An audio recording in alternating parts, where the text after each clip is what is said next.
Hey there, YouTubers. Kitten Hoarder here, and you're watching Session Report, the show that takes you to the gamer's table to share in the surprises that come out during play. And I'm going to be playing another game of Pathfinder, adventure card game. Let's just get into it. So, you may notice that I did not get rid of Tup. Not only did I not get rid of Tup, I also brought in a new character. So while they were sort of getting through that sandstorm, the adventurers here ran into a character named Yoon. And let's hear Yoon's story. Yoon always loved fire. The warmth, the color, the brilliant blaze. With her mother missing and her father murdered, Yoon had only one reliable family member. Her stuffed bear owl, Gom Gom. She and Gom Gom traveled the alleyways of Minkai and beyond, living out adventures few children ever see. Life isn't always easy for a street urchin and her owlie bear. Yoon is now an expert in avoiding trouble by causing more of it. When things go south, things catch on fire. So, she is a female human child kineticist from, it appears to be this Delirium's version of sort of the Orient, I guess. Minkai sounds sort of like some sort of an Asian-sounding word. She is a kid, like it says, but she is very powerful control over the elements, which goes very well with the setting, and also with my other characters. It seems like it shouldn't work to have a pyromaniac and somebody who's surrounding herself with a ring of fire. But if you actually look at her deck list and her abilities, there's not a huge overlap with Tup. The big thing I'm concerned about is her strength. She's not as weak as Tup or Estra, but she's not very strong at all. So of my three characters, I do not have any that can really succeed in a strength check. But she may recharge a blessing to add her fortitude check skill and the fire trait to her combat check. So it's not a strength check, but it is able to be added to her combat check. You may additionally discard any number of cards to add 1d6 for each card discarded. So she can do very well on her combat checks. And her fortitude, by the way, is a d10 plus 2. So she can get a d10 plus a d6 plus 2 plus any number of additional d6s for her combat. So it's not all bad. And remember, Estra can use her dead husband on strength checks as well. Her other abilities: when you are dealt acid, cold, electricity, or fire damage, you may reveal a card that has a trait matching that type to reduce the damage by 3. Now, the big problem here is that she can't carry spells. So, she can carry spells during the scenario, and she could use those to neutralize, but most of the things that have the acid, cold, electricity, and fire traits are spells, so she's going to have to pick up some items and whatnots that have those traits. Finally, at the end of your turn, you may recharge a blessing from your discard pile. That's very cool. And I've got to try to remember to use Tup a little more. And I did get some clarification on some of the rules things that I had brought up on the previous videos, but I'm not going to go into that right now. So, I've set up the next scenario. It is Desiccated Delirium. Having escaped the sandstorm, your water reserves have been devoured. Facing the greatest danger the desert holds, you must hold your wits together long enough to find clean water. It will be on the distant horizon, if anywhere at all. The caravan can go only so far before the thirst drives you to madness and into the arms of Pharasma. Pharasma is the goddess of the dead, the Lady of Graves. So, not somebody whose arms you want to be visiting prematurely. The special condition for this scenario is that locations cannot be temporarily closed, and there's going to be some mirages to be found. So let's get everybody situated. So I would like to get Tup where he is needed, but I think I'm going to start out with Estra at the Thorn Scrub, Yoon at the Sulphur Pits, and Tup at the Caravanserai. And it's going to be Yoon first, so let's see what her location deck says. The stone that burns is invaluable to painters, doctors, and alchemists in pursuit of an explosive armament. Those that scratch the chalky yellow ore from the wide, stinking pits are the only people who consider rain a curse. The acidic gases rise with a malice that strips flesh from bone and then consumes the bone. So, on this location, on your check that has the acid trait, add 1 die. On closing, you are dealt 1 acid damage. So let's see what we find here. Da, da, da. It's a blessing. That's her favorite thing. So she needs intelligence, arcane, or divine. She has intelligence is a d6. Does not have arcane or divine, so she probably wants to use a card to add to this check. And let's see. I mean, Tup could use a Blessing of Wadjet, but it might be a little early to do that. On the other hand, he can head over there with Deliverance. I don't think he can use it during an encounter. Yeah. But he could head over there with Deliverance and help her out. Just not during the encounter. So, Yoon is going to play a Blessing, because she can get blessings back very easily. So she's going to play the Blessing of the Ancients to add 1 die to her check. And she's going to roll an intelligence check, which is a d6. She's going to roll 2 of those to try to get this Blessing of Pharasma. And she has succeeded. Very nice, which means she still has a full hand. Now that I have 3 characters, I'm going to have to explore a little bit more heavily, because I have an extra 10 cards from an extra 1 location here, and still the same number of blessings. So I'm going to have to preferably do more than 1 exploration every turn. So what am I going to do? I think I'm going to use... let's see, when can she... At the end of her turn, she can recharge a blessing from her discard pile. So, I don't know why everything is so far over there. I think it doesn't matter if I use up a bunch of blessings right now. So I'm going to use a blessing right now and explore again. Ooh, a Fiery Glare. It's a spell for your combat check. Discard this card to use your arcane or divine skill plus 2d4s. When you counter a weapon, a spell, or an item during exploration, discard this card to banish it. You may explore again. That's pretty cool, actually. That would be very useful to have around. So, is an intelligence, arcane, wisdom, or divine check.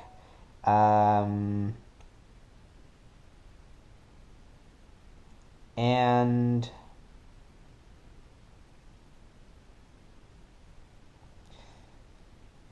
construct or fire trait. So I could banish this flash freeze to add 1d12 and the cold trait to a check that invokes the construct or fire trait.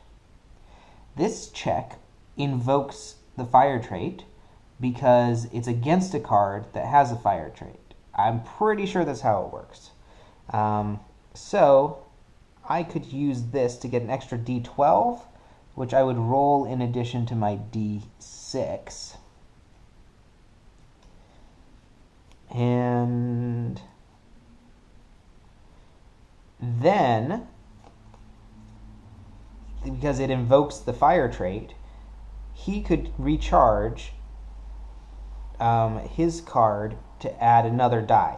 So I think that's what I'm going to do. Tup is going to add a die, and Yoon is going to use Flash Freeze here. And we're going to try to acquire this card. So Flash Freeze is going the way of the dodo. And does Yoon have any other special abilities that would be appropriate here? No.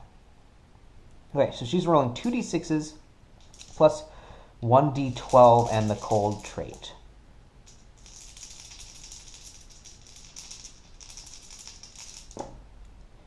Ooh, my lord. Okay, 1, 2, 3, 4, 5, 6 was insufficient, so unfortunately after all that, this card is lost.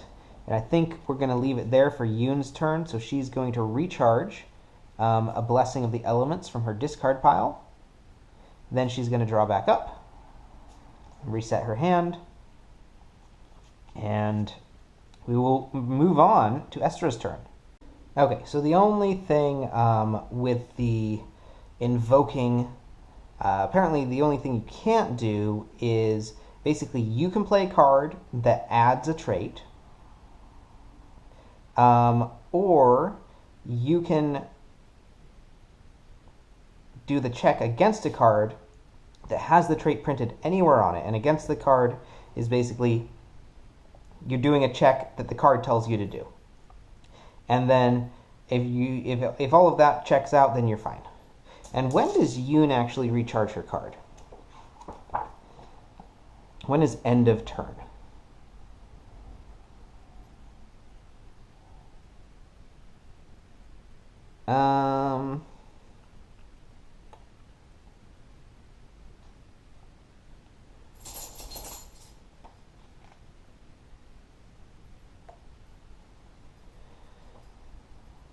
Let's see.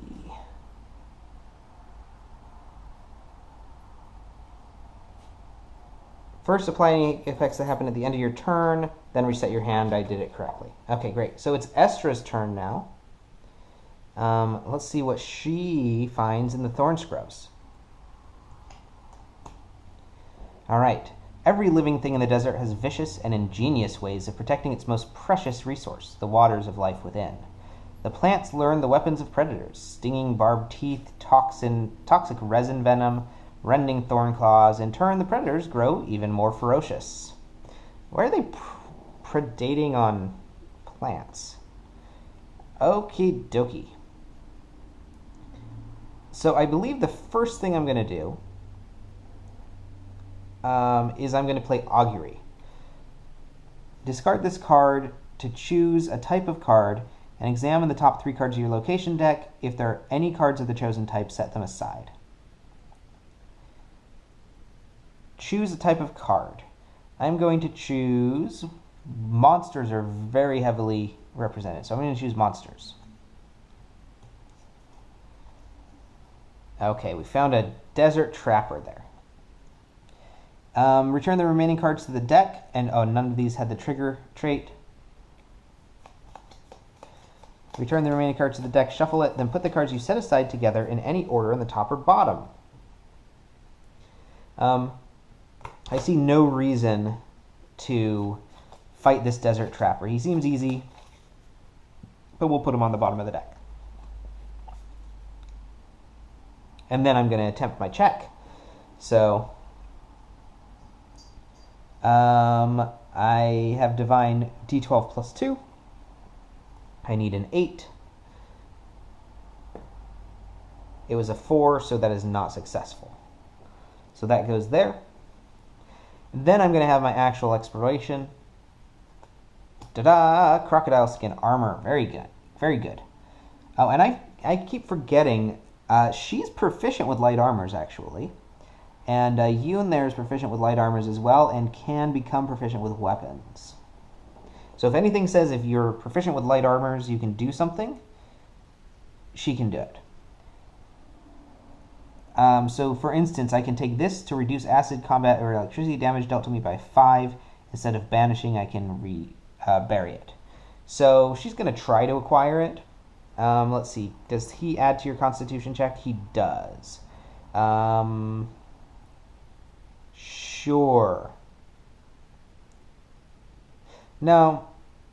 What is her Constitution? It's a D4. Yeah, she's going to go for it.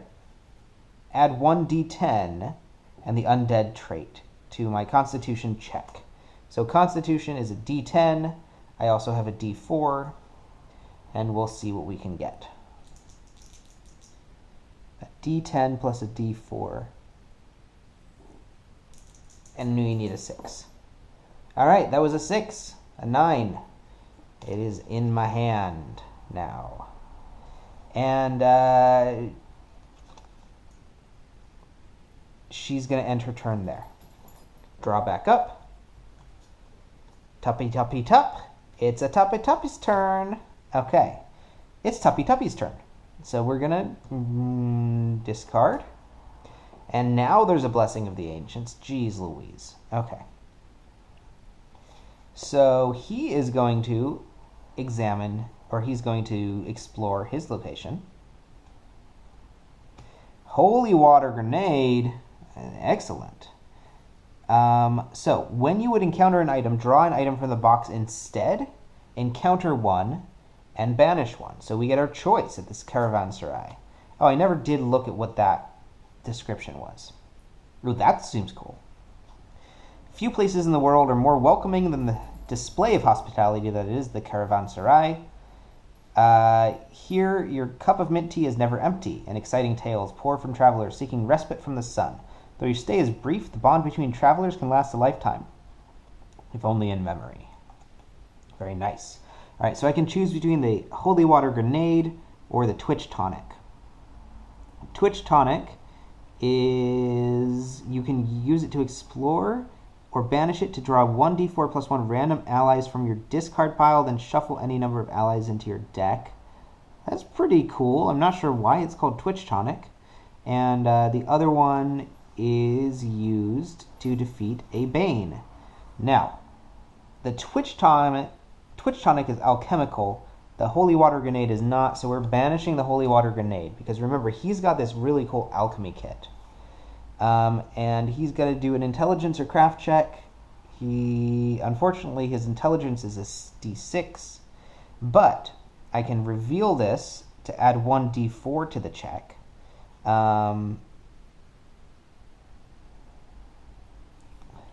And I don't think I can do anything else with his ability at the moment. So I can reveal that to add 1d4 to the check. And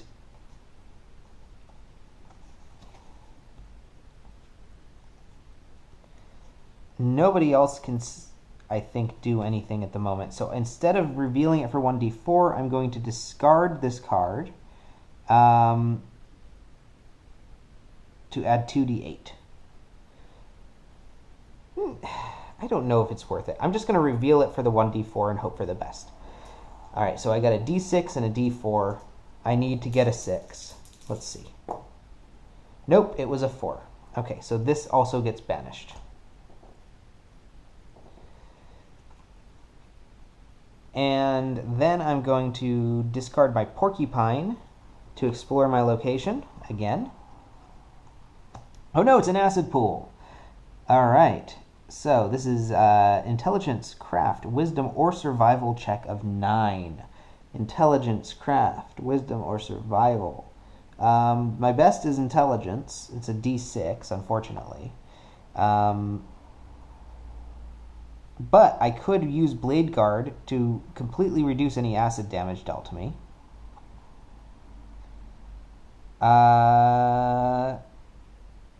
Or I could use this to add 1d12 to my check. That's actually really much better. I'm going to do that. So I'm banishing my Blade Guard to add 1d12 to my check against a Bane that invokes the acid trait. It invokes the acid trait because it has the acid keyword on it.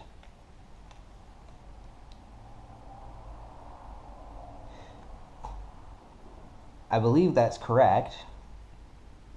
And so he gets 1d12 plus 1d6. And we're going to go ahead and give him another blessing for that. So since the check invokes the acid trait, we're going to add another die to it. So 2d6s, 1d12.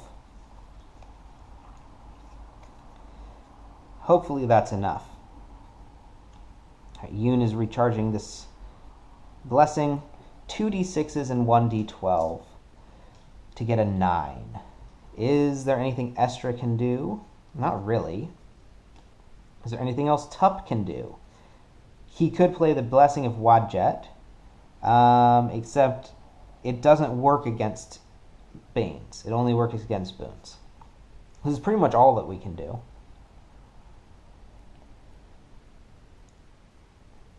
So, 2d6s and a d12. We need a 9. Come on, come on. Ah, there we go. 10, 12. Perfect. All right, so this is banished. I may then banish an item to close the location, which I should have checked that I could do before defeating that acid pool, because now I cannot banish the item to close the location, unfortunately. So the acid pool is just removed here, and unfortunately I cannot attempt to close the location because I do not have an item to banish. So that essentially ends my turn here, and then I would draw 2 extra cards. But because I know I don't really need to stick around here anymore, although there are 3 items still in the deck, I'm going to stampede on over to the Sulfur Pits.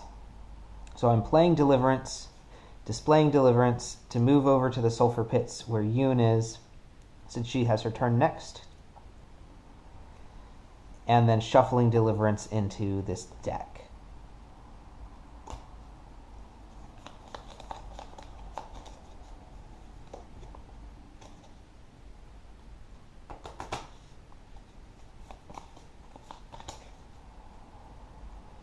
And then I'm going to draw back up. 1, 2, 3. Very, very nice. Okay, great. All right, it is Yoon's turn.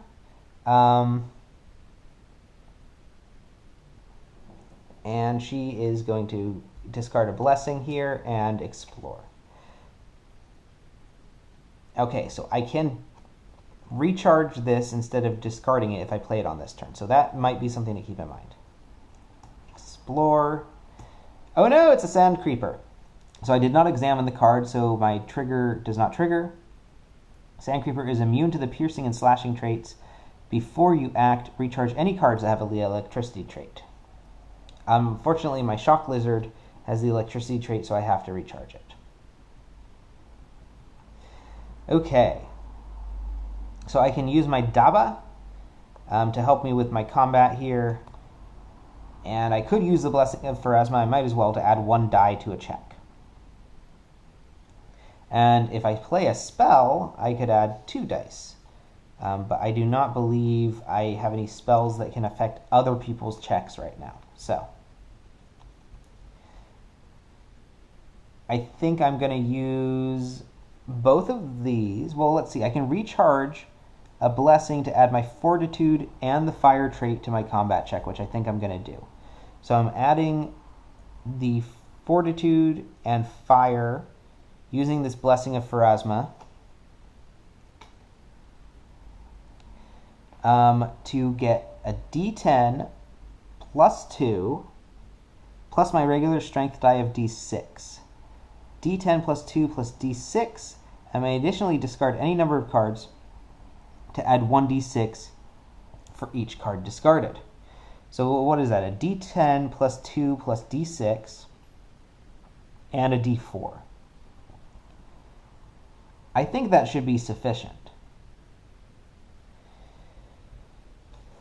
So I'm doing a d10 plus a d4 plus a d6 plus 2. I need to get a 9. d10 plus d6 plus d4 plus 2. Let's see, that's a 2. 3, 4, 5, 10, 12. I think I can do that. Okay, perfect. That was a 10, and then the other stuff is irrelevant. So the Sand Creeper is destroyed. I'm then left with only 1 card left in my hand, so I'm going to draw back up. Oh, first I'm going to recharge this Blessing for my discard pile. That is such a good ability. Then I'm going to draw back up. 1, 2, 3, 4, 5. Perfect. And it's time for the next turn. Okay, so it is Estra's turn. We are going to discard another blessing. And we're going to check out Thorn Scrub some more. Oh no, it's an acid pool. Alright, so again, the difficulty to defeat is increased by blah blah blah. Blah blah blah. Okay, intelligence, craft, wisdom, or survival. We can use our wisdom, which is D12. So we can do a D12 check, and it doesn't have the trigger trait. Can anyone else do anything to help out here from where I am? I mean, we can play a blessing. That's pretty much the best we can do. But this blessing of the elements, that's pretty cool. So Tup is going to recharge a blessing of the elements to add a die to that check, another D12, and so is Yoon. So we're going to roll 3 D12s up in here. And that ought to be sufficient to get a 9. All right, there we go. Already higher. So this acid pool has been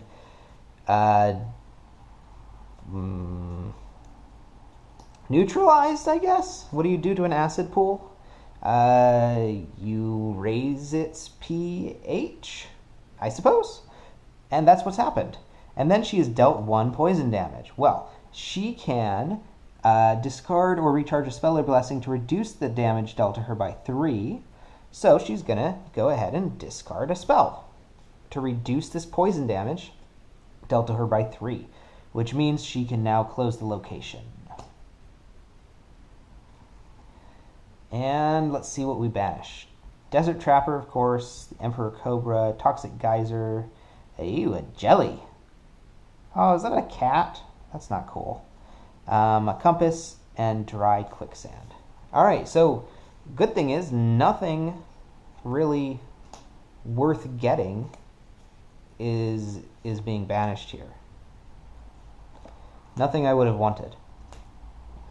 And we've closed one of the locations. And now she is going to put Onair on top of her deck to draw a spell from her discard pile. That's such a good ability. These characters have some really good abilities. And also draw back up. Perfect. All right. And then we have Tup's turn. All right, Tup's up. Tup's up with that. Let's discard a blessing. There should be 6 now. Yep. Let's see what Tup's up with this sulfur pits.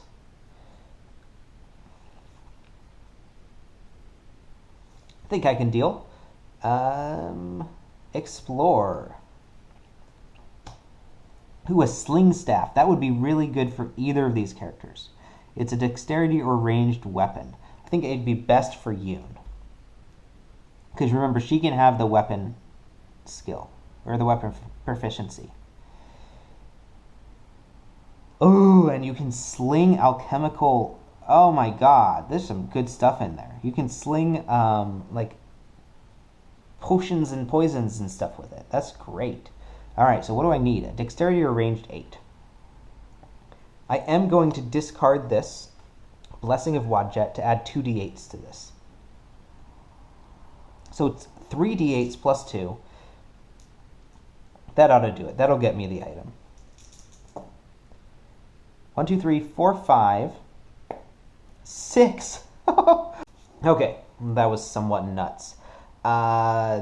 Just as I completed that roll and succeeded by margin of nothing, essentially, my camera's battery died. So I believe you got to see the roll, but if not, basically I just barely succeeded. But I did get it. I got the sling staff. I believe it was still Tup's turn. Tup's up with that. 2, 3, 4, 5. And he is going to use use the Coal of Uncanny Discernment to check out the top 2 cards of his deck.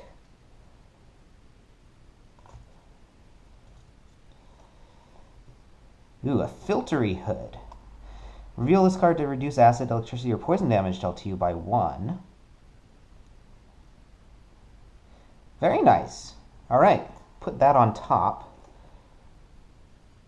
And we'll have Yoon grab it on her turn. So, end his turn. 1, 2, 3, 4, 5, 6. I'm pretty sure it was Tup's turn. And now it's going to be Yoon's turn. Put up, Bastard. Yeah, Bastard. All right. Tup's turn. Tup's up with that. She's going to explore. And she's going to attempt to get this Constitution or Fortitude 4 check. Her Constitution or Fortitude is a D10 plus 2, so there's really no chance of failing this. Well, there's one chance. If she rolls a 1, it's a failure. But it was an 8. Da-da-da. And, oh yeah, she was gonna trade a card, maybe.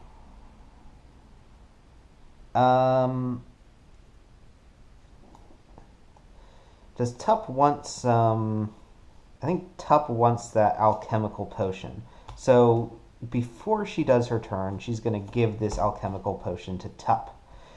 And then that concludes her turn, because she doesn't want to explore again, because Estra is really good against undead. And I saw that this next one was undead. So, 2, 3, 4, 5.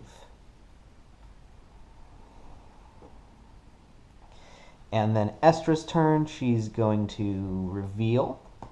She's going to move over to the sulfury pits. And and she's going to explore. Da-da-da! It's a skeletal jackal. So the skeletal jackal is immune to the cold, mental, and poison traits. So this is going to be pretty easy. She's going to use Holy Light, which is a D12 plus 2 D12s because it has the undead trait, plus and 1 D8 because it's Estra, and she's very, very good against undead. So basically 3 D12s and a D8. This is going to be no problem. Okay, that's already succeeded. So that guy is dead. And then she is going to attempt to recharge. That's also a D12. Plus 2. She needs an 8. It was not a success. So it goes there, but that's okay. Because she can put this card on top of her deck to draw a spell from her discard pile. And she's going to draw, I believe, Augury instead of the Holy Light. And then, let's see, how many cards left in this deck? 1, 2, 3, 4, 5. Yeah. She's going to Augury the monster trait. So draw the top 3 cards, examine them. Any monsters get set aside, the other ones shuffled back in. Okay, good. It is the trigger, unfortunately. When you examine this card, you are dealt 2 combat damage, then encounter this card. So these other things are essentially getting shuffled back in the deck. I must encounter the hyena after taking my 2 combat damage. So I'm going to recharge the crocodile skin shield, and I'm gonna fight this hyena. And I'm not sure when exactly I'm supposed to do the augury check. It doesn't really make a huge difference, but I'm gonna do it now Da-dun! Oh, that was perfect. So I recharge the augury spell. And then I'm going to recharge the Pomet Clansman to add 1d6 to my check against this hyena. These sand dwarves know what the lay of the land is.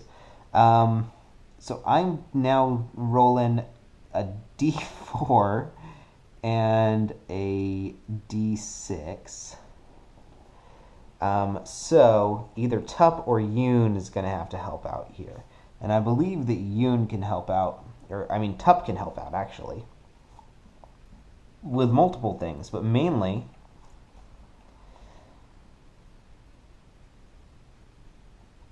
he's going to help out with his ability to banish a card, to use Arcane plus 1d...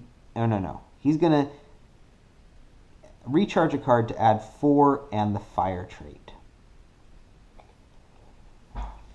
So he's going to recharge a card to add 4 and the fire trait. He's going to recharge the blowgun, because he doesn't need it at the moment, to add 4 and the fire trait to her check. So now she's rolling a d4 plus a d6 plus 4. And since it has the fire trait, we're just going to go ahead and also recharge a Blessing of the Elements.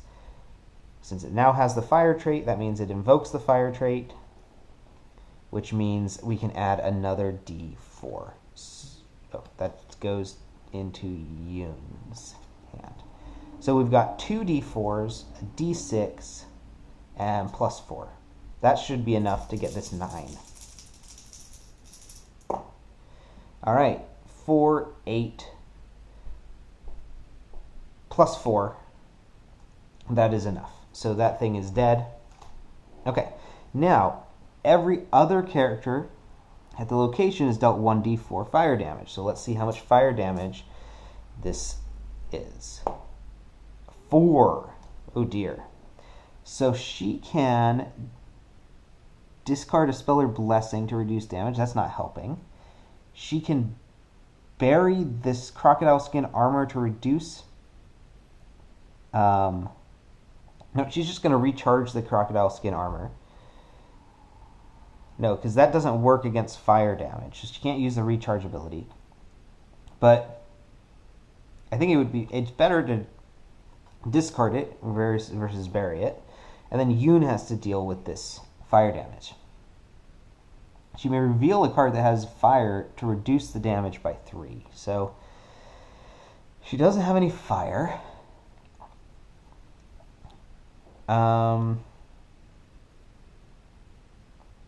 And she can't use the filter hood. So unfortunately, she's going to have to take that 4 damage. Ouch.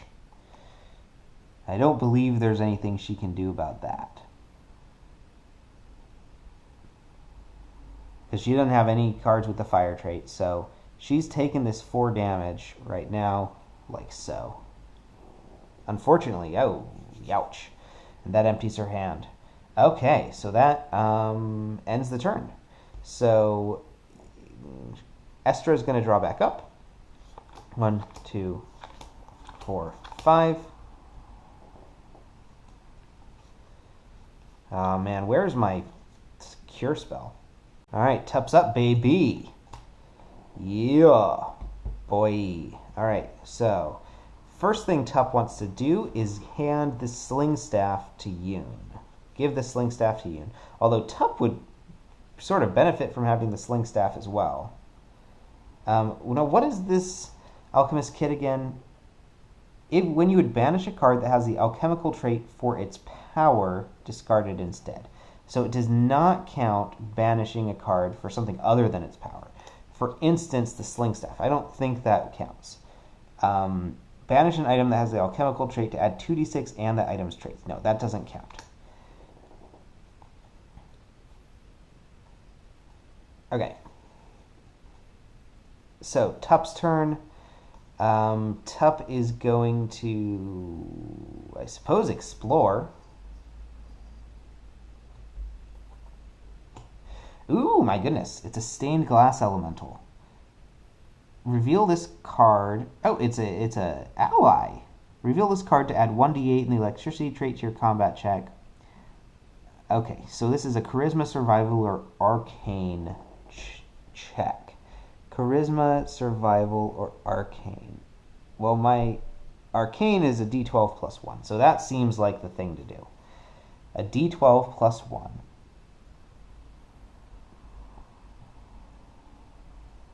Oh dear.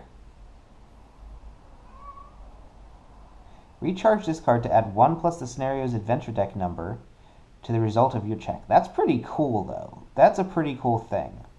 And this reveal ability is also pretty cool. So, not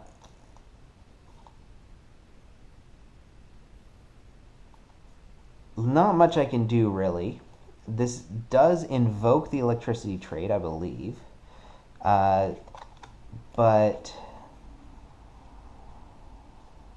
the best I can do is a Blessing of the Ancients. Now, because the top card has the Blessing trait, that means I could recharge the Blessing of the Ancients instead of discarding it. So I will do that, get an additional d12. So Estra is recharging the Blessing, so I'm now rolling 2d12 plus 1 to try and get a 9. And that was a success. So Tup gets a new friend. All right. He's got 6 cards in his hand. We're almost done with this deck.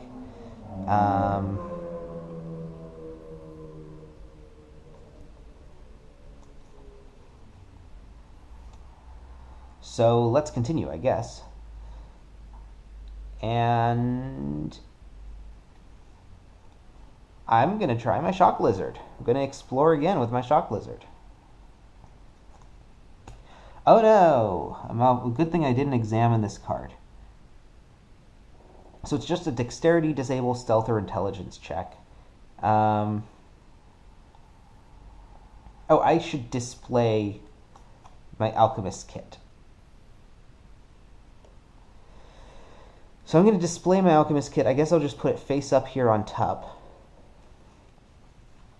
I mean, earlier I was displaying things next to the character's deck, but I kept forgetting to look at it. Maybe I'll put it there for now.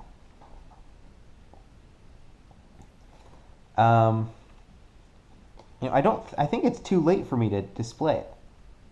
But let's just say I did it at the start of my turn.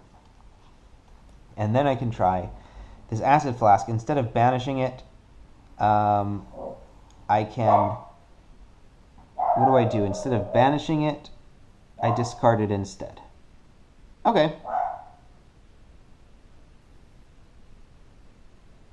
Yeah, we'll do that. So discarding the Acid Flask, I'm going to use my Disable or Range skill plus 2d6 and a d12 because the Bane invokes the Acid trait. No, the Bane does not invoke the Acid trait.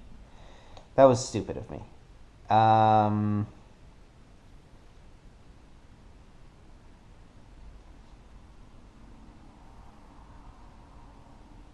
Yeah, we'll do that anyway. So my Disable or Range skill, I'm going to use my range... No, I don't have a ranged skill. There's no Dexterity or anything like that. I guess I'm not playing this. So I guess this is still in my hand anyway. I'm going to do my... I can't do Acrobatics. I'm going to do my Dexterity, which is a d8. Undefeated, each character at this location is about 1d4 electricity damage, then recharges a card. So that doesn't sound good. So we're going to do a d8 here.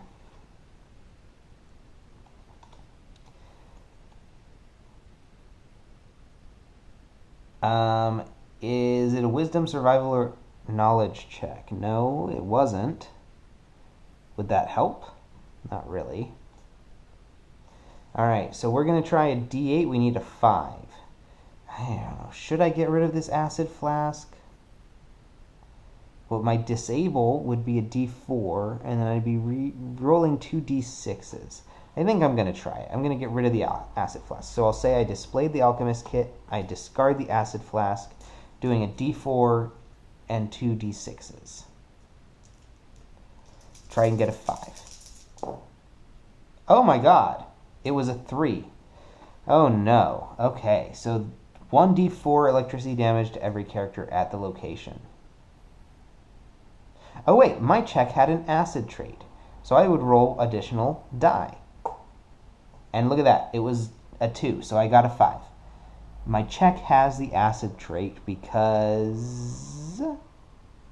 Did it have the acid trait? No, I don't think my check had the acid trait because I played the acid flask, but that doesn't add the acid trait, I don't think. It just invokes the acid trait. It's so confusing. Did my check have the acid trait? I don't think so. So confusing. Okay, so I'm going to... Alright, what was the d4 electricity damage everybody takes? It's a 1. So everybody has to take a 1. That's not that bad. I'll discard this Unshakable Chill spell. Yoon must discard the only card in her hand.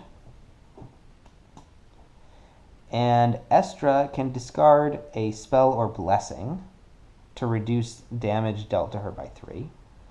So she's going to discard the Holy Light spell.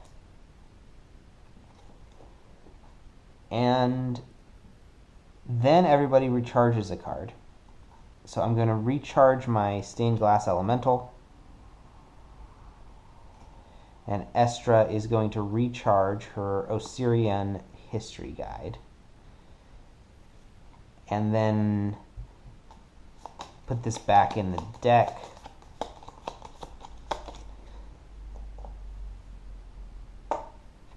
One, two. And I think Tup's had enough. So Tup's going to draw back up. 1, 2, 3, 4. 1, 2, 3, 4, 5, 6. Ooh, he needs some healing. 1, 2, 3, 4, 5, 6. What does this Scarab Buckler do again? Bury this card to shuffle 1d4 plus 1 random cards from your discard pile into your deck. That would maybe be a thing he's going to want to do. But maybe not right away. Okie dokie. It is time for Yoon's turn. And Yoon's turn is going to be very quick. So 1, 2, 3, 4, 5, 6, 7, 8, 9. Good. Yoon is going to discard a card, and she has no cards in her hand. So she's going to just end her turn and draw back up. And she can recharge a blessing from her discard pile if she has one in there. She does, so she's going to recharge that. And 1, 2, 3, 4, 5. Okay, so it is Lady Estra's turn. She does not have what it takes to get rid of that barrier. So she's going to head over to the Shifting Dunes. She's going to put Onair on top of her deck and get Holy Light back into her hand. And then she's going to explore. Did I flip a card over for her? 1, 2, 3, 4, 5, 6, 7, 8, 9, 10. No. 11. All right, what's at the Shifting Dunes? Oh no, it's an acid pool. Okay, so the difficulty to defeat is... Okay, I know this. Why do I keep reading it? All right, so she needs a intelligence, crafted, wisdom, or survival. She can do wisdom. And we can recharge a blessing of the elements because this acid pool invokes the acid trait, I believe. So she's going to be rolling 2d12s. And then Yoon Also has Blessing of the Elements.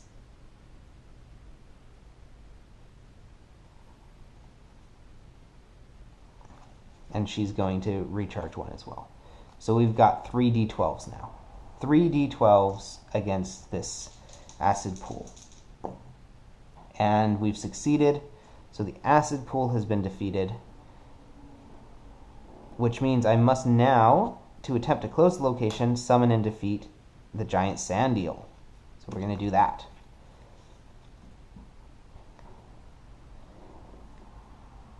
If defeated, shuffle this card. Okay. If defeated, shuffle this card into a random other open location deck, and you may immediately attempt to close the location this henchman came from. That's a pretty cool little henchman, actually. So, should I use a flame staff? Or Holy Light? I think Holy Light is a better spell. So I'm going to use Holy Light.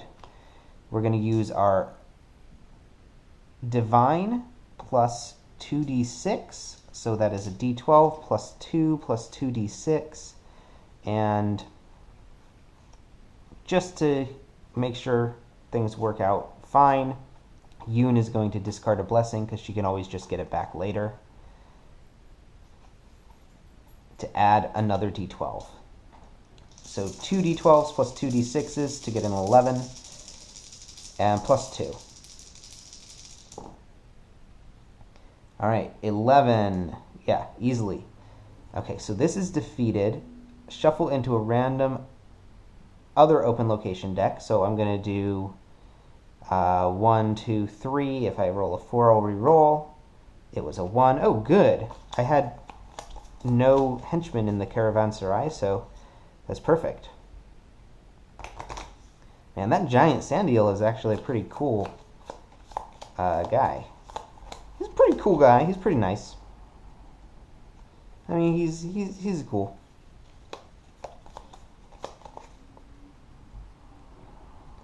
All right. This location is now closed. Endless rolling hills slither across the horizon. The whoosh of sand falling behind erases your footsteps. Heart beats after you leave. Even the face of Ra is lost behind the swirling dust that blankets the sky. The sound of distant rumbling beneath the dunes. You pray that the sand eels are as lost as you are. Unfortunately, I lost Kafar and a whip, a magma spirit, elemental treaty, trapped locker, blade guard, Tarworks master, baited jewel box, and desert trapper. Okay, she's going to attempt to recharge the Holy Light. She can always get it back if she fails. She did fail miserably. And essentially ends her turn, so she's going to draw back up. 1, 2, 3, 4 cards back in her hand.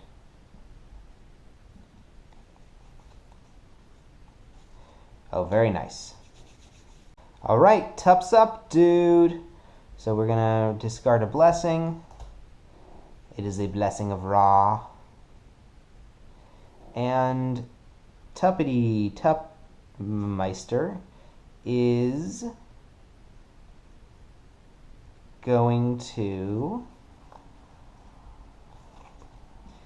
Is he okay? He's got 1, 2, 3, 4 cards, so he is not okay. He needs healing now. So he's going to move to Estra's location as his turn. And she's going to cure him. Because you can play that on someone else's turn, I believe, if it's still the same as the old cure. Reveal this card, choose a character at your location. Shuffle 1d4 plus 1 random cards from his discard pile into his deck. Then discard this card. Alright, so she's going to do that. Tup is unfortunately only shuffling 2 random cards from his discard pile back into his deck. So this healing was not as successful as he had hoped.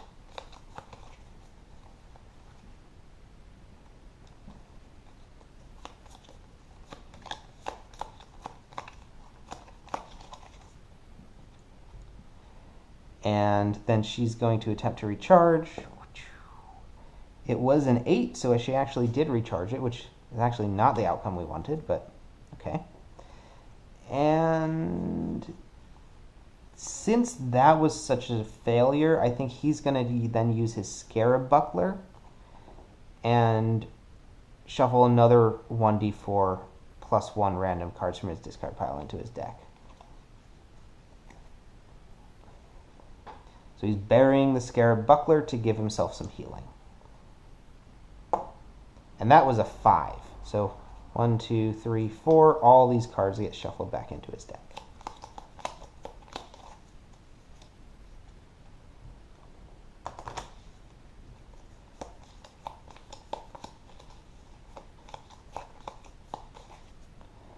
Very nice. And that's going to end his turn, I believe. Okay, so it's Yoon's turn again. She's going to head over to the Caravanserai, I believe. Because she doesn't have any combat stuff. The only monster here is that weird eel thing. Oh, she needs to discard a card, and she's going to explore. Alright, it is a spell, which she can try to get. She can do a... Well, she doesn't have... She does have intelligence, so she can roll a d6. She's really not going to achieve that, is she? But, alright, so basically she's just not going to get this spell. I don't think I'm going to worry too much about it. Alright, she did fail at getting the spell, surprise, surprise. And, should I continue going?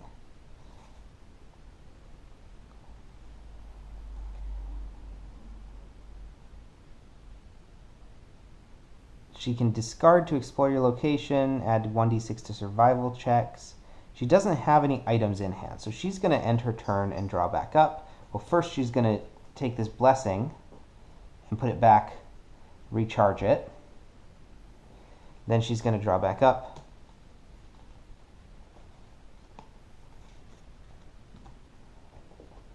And then it is Estra's turn again. Estra, do you have any items? She does. And this is a basic item. So if I do banish it, I don't necessarily lose it for good. So I think maybe she is also going to head over to the Caravanserai. And she's going to explore. Did I just do a blessing? Oh my gosh. Yes.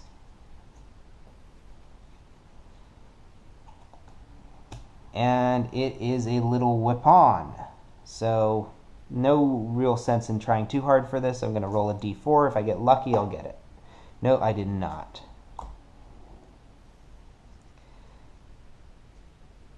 And...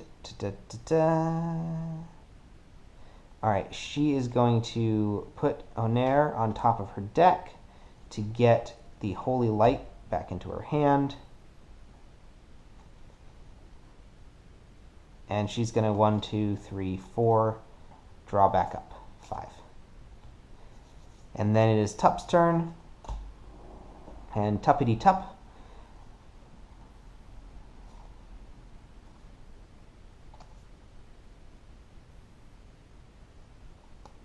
Acid Splash might work out. So he's going to go back to the Sulfur Pits. I think this will work because it says you can use it for your Disable check. So I think this will work against that electricity trap. So he's going to go there. He did discard a card, and he's going to explore, and it's that Death Trap again. All right, so it's a Dexterity, Disable, Stealth, or Intelligence. He's going to use Acid Splash to use his Arcane skill plus 1d6. His Arcane die here.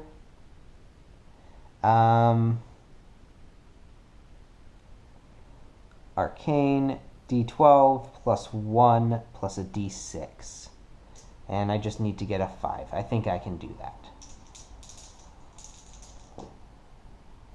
Alright, that was an 8. That has been defeated.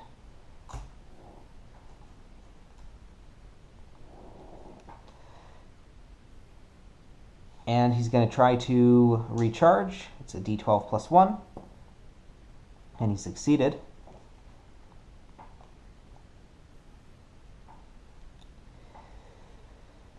And I think he's going to end his turn there. So he's going to draw 1, 2, 3. He's got that acid flask back. And that ends that round. All right, it is Yoon's turn. We're going to continue exploring the caravanserai. Actually, maybe not.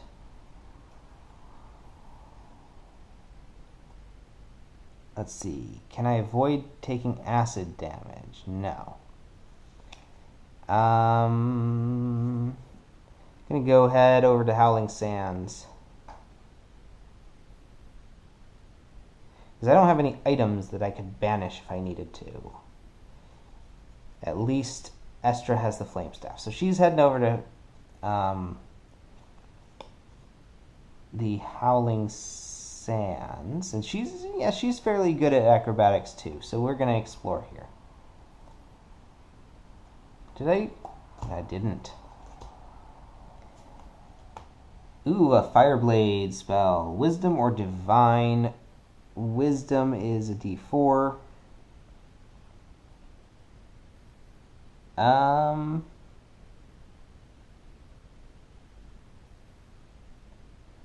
It doesn't even seem that great. Oh, look, I failed somehow. Okay. And I might as well use the Blessing to explore again, since I know I'm going to be able to recharge it.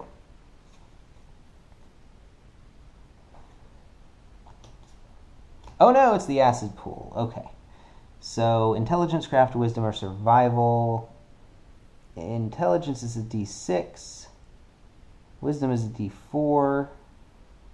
I don't have craft or survival. So, this is going to be tough, but I'm going to have to do an intelligence test with a d6 and hopefully get some extras onto it.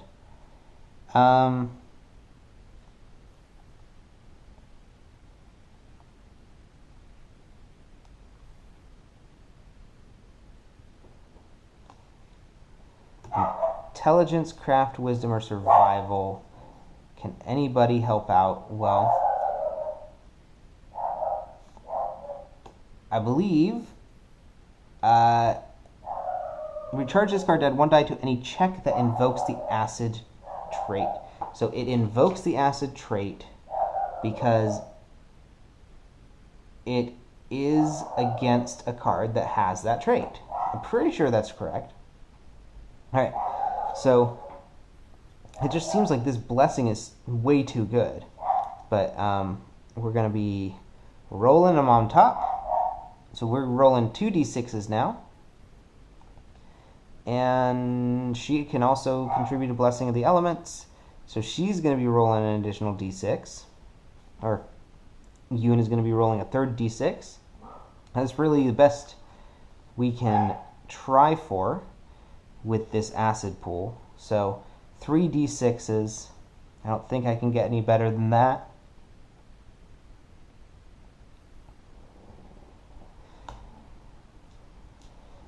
And we need a 9. So we basically need to get average or better on all 3 of these.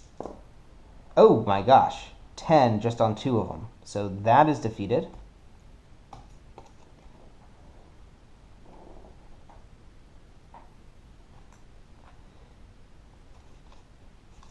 Alright.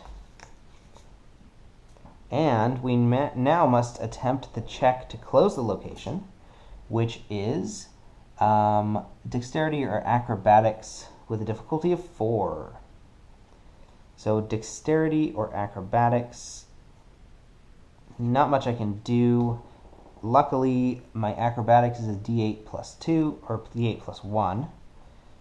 And I can use another blessing, which I will do. Blessing, discard to add 1 die.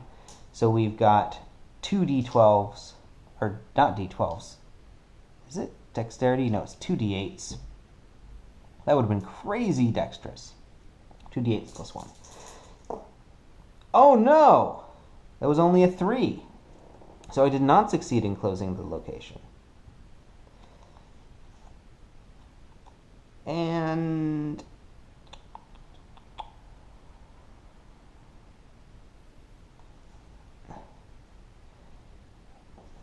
I'm going to recharge our blessing here at the end of the turn.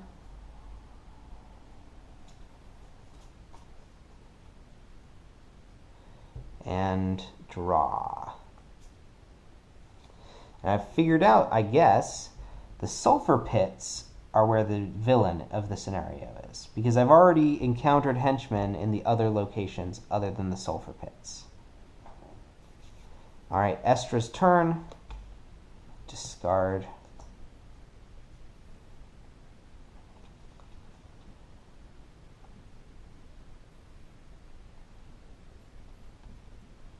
She's going to move over here and well, no, she's going to stay where she is, and she's going to explore. And she found an Embalmer. Recharge this card to add 1d4 to your intelligence check. Bury this card to evade a monster. That's the undead trait. Discard to explore your location. Okay. So she's going to attempt a d10 plus 1 charisma diplomacy check. And it was a 3. Poor. Okay. So that's that. And we're going to get any more spells. We're going to put Onair on top of the deck to draw that other spell into hand, and then draw Onair back up at the end of the turn. And then finally it is Tup's turn. I don't know what I need against the villain for this one, but we're going to risk it anyway. We're going to check out what's under this card. I think we're good.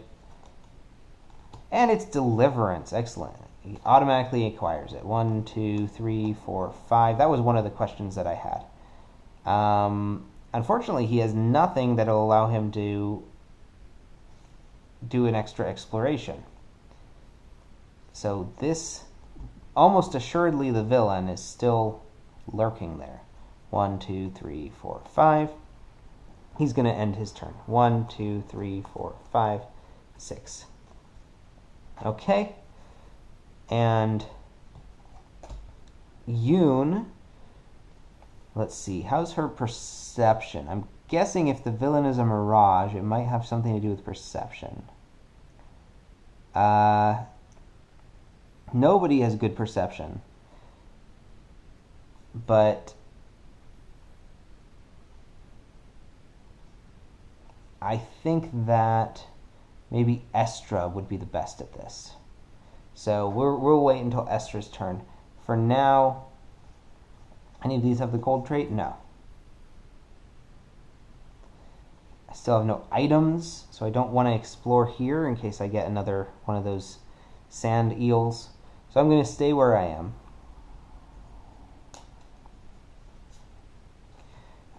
It's hard to keep track of how many times I've discarded. 1, 2, 3, 4, 5, 6, 7, 8, 9, 10, 11, 12, 13, 14, 15, 16, 17, 18, 19. That is the correct number. Okay. So we're going to just explore then. Oh no, I hate this one. Collapsing scaffolding. Dexterity, acrobatics, or perception 4, then the same thing 7. And we can't exceed the result of this first check with the second check, or vice versa. So d8 plus 1, 6. And then I do not want to have to do this second check and be all bad at that, so is there like a blessing I can play? Unfortunately, I don't think there's even like a blessing I can play. So we're just going to do hope for the best. D8 plus 1, we want better than a 6. Oh no, it was bad. And it didn't even defeat it. So I'm dealt 1d4 combat damage, recharge my hand, and end my turn. 1d4 combat damage. It was just a 1, so I can recharge the kilt to reduce it by half, rounding up to that. Reduce it by half. So I'm reducing it by 1, rounding 1/2 up to 1. So I'm fine there, but then I have to recharge my entire hand and end my turn.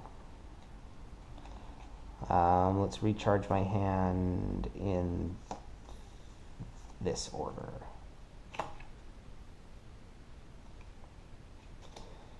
Okay.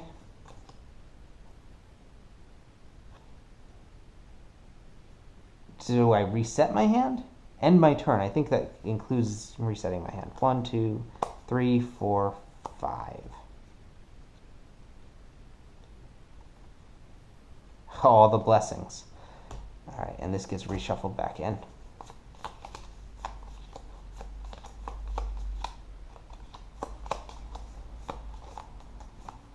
All right, it is Estra's turn.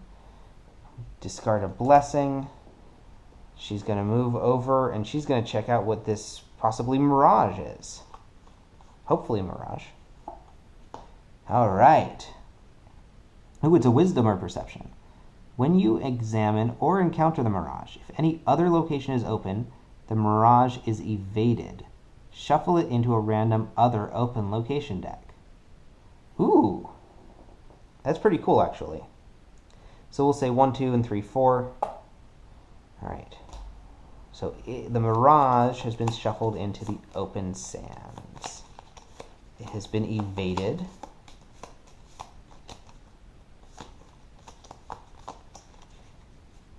So this means I can now attempt to close the sulfur pits permanently, by being dealt 1 acid damage, which is not great, but I can actually deal with that. So I'm going to take the 1 acid damage, but discard a spell to reduce that damage by 3. And then get that spell back in my hand, draw back up. I like this character. She's a great character. Yoon's pretty good. Tup sucks. Just kidding. Tup's pretty cool too. And we will end the round. Tup's turn. Tup's turn! So we know the bad stuff's at the Howling Sand, so I guess I'm going to go to the Howling Sands. But, no, I'm going to go to the Caravanserai. Did I? Oh my gosh.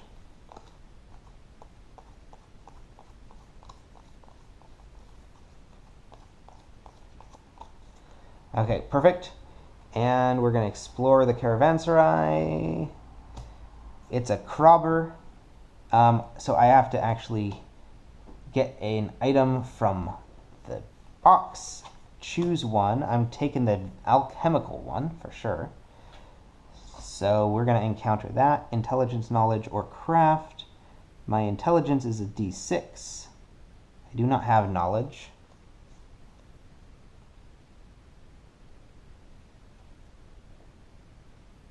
So D6. Hey, I got a 5 exactly. Pretty cool. I'm going to discard to explore my location. The Evil Eye. I did not examine it, thank goodness. So it's a stealth, knowledge, arcane, divine, or diplomacy. So I'm going to go with diplomacy, actually. D12 plus 2 is my best. D12 plus 2. And I could use Acid Flask instead. I think a D12 plus 2, I think I have pretty good odds of getting that one right. So we're going to try that just as it is. D12 plus 2. Oh my gosh. No, it was a 5, so I did not succeed. I have to suffer a scourge, then banish this barrier. So it's banished. Let's suffer this scourge. It was 1, so I suffer this curse of poisoning. Oh no, I've been poisoned. And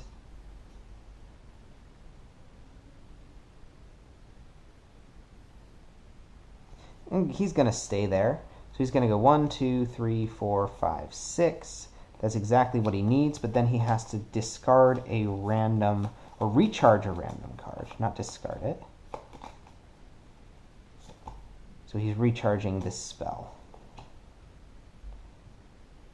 All right, things are starting to come to a head for this scenario, so let's see it through. All right, we have almost made it through this Desiccated Delirium, and let's see if we can make it the rest of the way. Okay, I believe it's Yoon's turn. I can always count my blessings. 1, 2, 3, 4, 5, 6. I know you hate this. 5, 9, 10, 11, 12, 13, 14, 15, 16, 17, 18, 19, 20, 21. It's a great way to keep track of whose turn it is. It's a little time consuming, but I like it.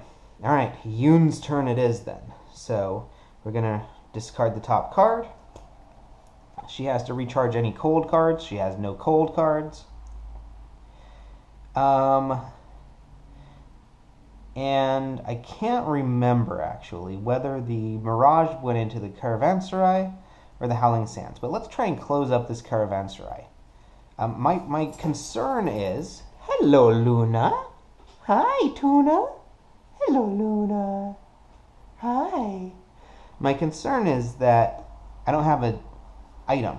If I happen to encounter that sand snake, or the sand eel, I'm not going to be able to do anything about it. Of course, I won't be able to do anything about any monsters I encounter here. But let's just go ahead and get started. We'll stay here in the Howling Sands and explore. Ooh, a caravan guard. To acquire Barian armor, or do a charisma or diplomacy check. It helps with melee and ranged combat. It reduces combat damage. So it's similar to a guard, right? In the original Rise of the Rune Lords, there was a guard card. Luna, what are you doing? Hey! So we're gonna not care too much about it. But my charisma is a D8. So I can try a D8 check to acquire it. I'm not going to spend any blessings on it. And we'll see. Nope. Okay, I didn't care that much about him. I will discard a blessing to explore again. And this one's interesting. Discard this card to examine the top card of your location deck, then you may explore your location. And actually, I can recharge this because the top card of the blessings deck is basic. So I have to examine the card first. It does not say I may, so I must examine the card and then explore. Alright, it does not have a trigger, so I'm going to just explore it. Mumia Smuggler. Alright, what is this? Recharge this card to add 1d4 to your check against a card that has the alchemical trait. Bury this card to draw all cards that have the alchemical trait from your discard pile. This will be good for Tup, who has that alchemist kit. And can Yoon carry more items? No, Tup has the most items so far. So this will be good for Tup, though. So I will spend a blessing to add a die to this. I'm going to add 1d8 to this. And again, I can recharge this Blessing of the Ancients because there's a basic blessing on top of the deck. So she's rolling 2d8s. I don't think that's going to cut it. Can anybody else help with the check? Tup can actually head over there. No, not during an encounter. This Deliverance is so useless because you can't do it during an encounter. That would be really cool. I guess it'd be useful if you know that... I guess he can move at the end of his turn. It's just... I don't like it. Anyway, he can't really help with anything. Banish this card to add 1d8 to a check by a character at your location against poison? No. So, is there anything she can do? No, it's not a combat check.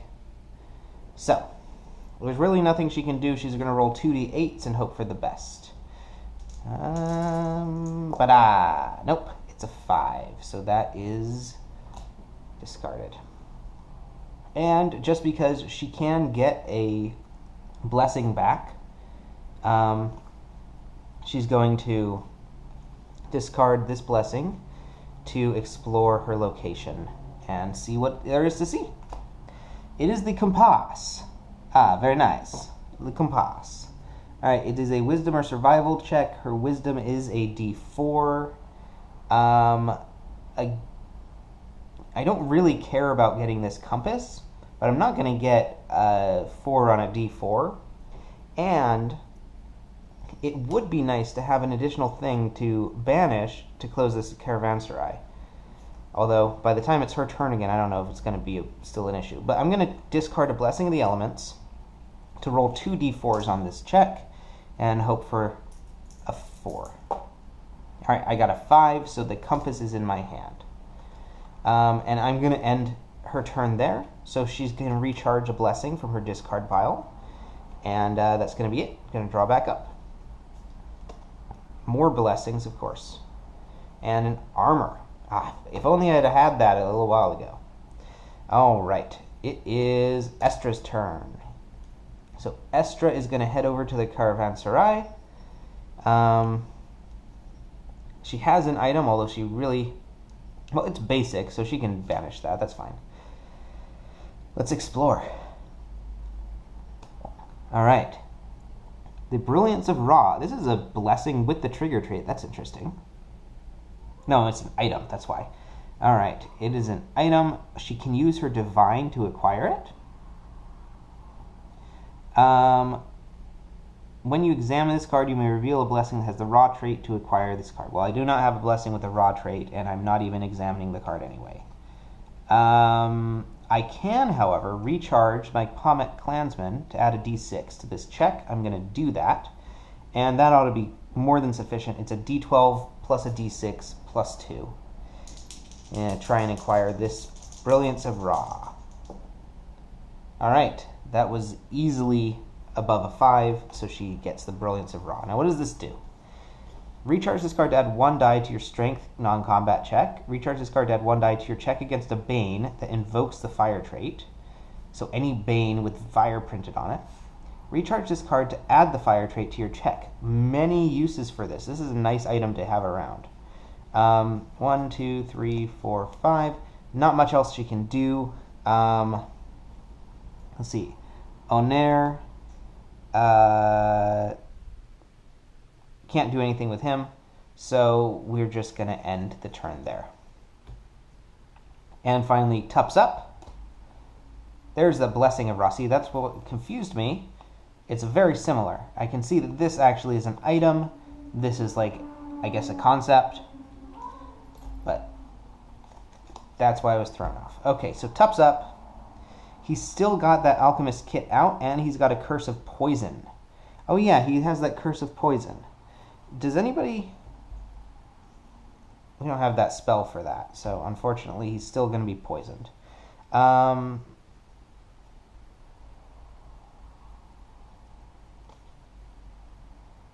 Okay, let's examine this next card.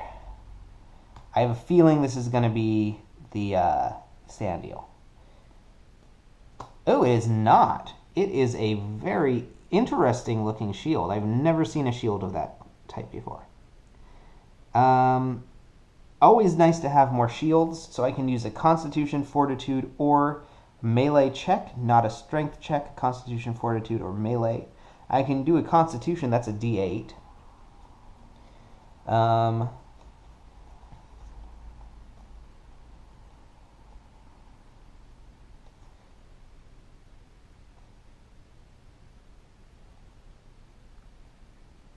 Okay, not much else I can do. So I'm going to roll my d8 and hope for the best. I could, I guess, do a blessing with Yoon. Or she does not have any blessings. Let me see. How good is this? Recharge this card to add 1d4 and the piercing trait to your melee combat check. Recharge this card to reduce acid combat or fire damage dealt to you by 2. It's good, but not that good. So I'm just going to roll the 1d8 on it. Ooh, and I got it. I got it. Very nice. So, I now have 6 cards in my hand. I'm not going to do much with them. I think I'm happy with my hand, but I'm going to have to, when I reset my hand, recharge a random card because of my Curse of Poison. It was the card I just got. Okay. Fun. Alright, the Blessings deck is actually getting very thin. I only have one more turn for each character, so we got to step it up.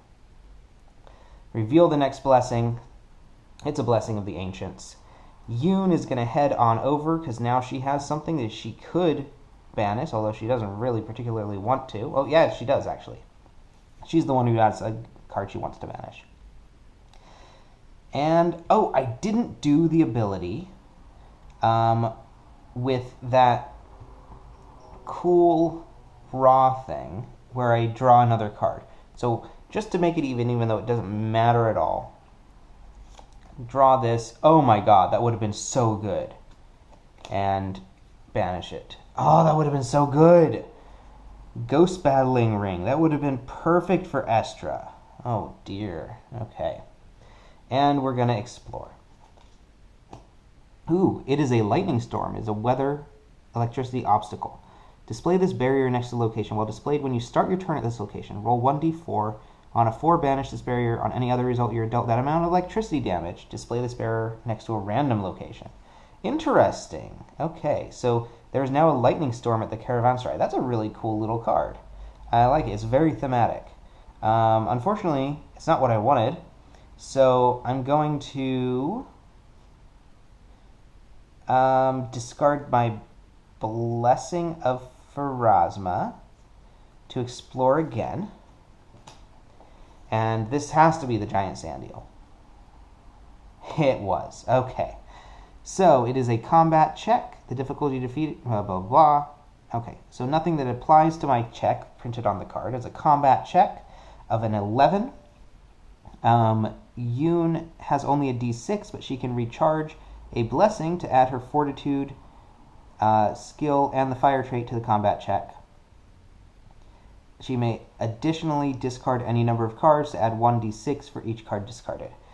So, she's going to recharge the Blessing of the Elements to add her fortitude, skill, and the fire trait to the check. Since the fire trait is now in the check, she can recharge this to add 1 die. Although,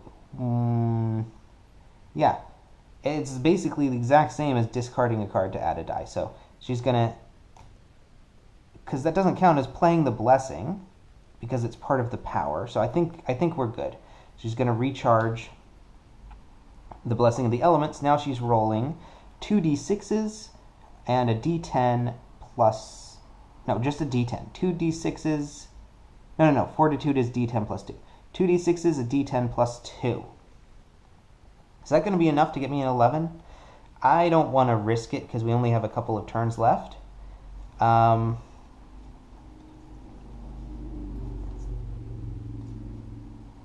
There's not really anything else I can do, though. 2d6 is a d10 and a 2. I guess I could also discard this armored kilt. I'm going to do that. Discarding the armored kilt, it's 3d6s and a d10 plus 2. This will be plenty sufficient to get an 11, unless I roll really poorly. All right, 8, 9, 10, 11. I haven't even rolled my d10, which was a 6, so we're good. All right, the sand eel has been defeated. It gets shuffled into the Howling Sands. And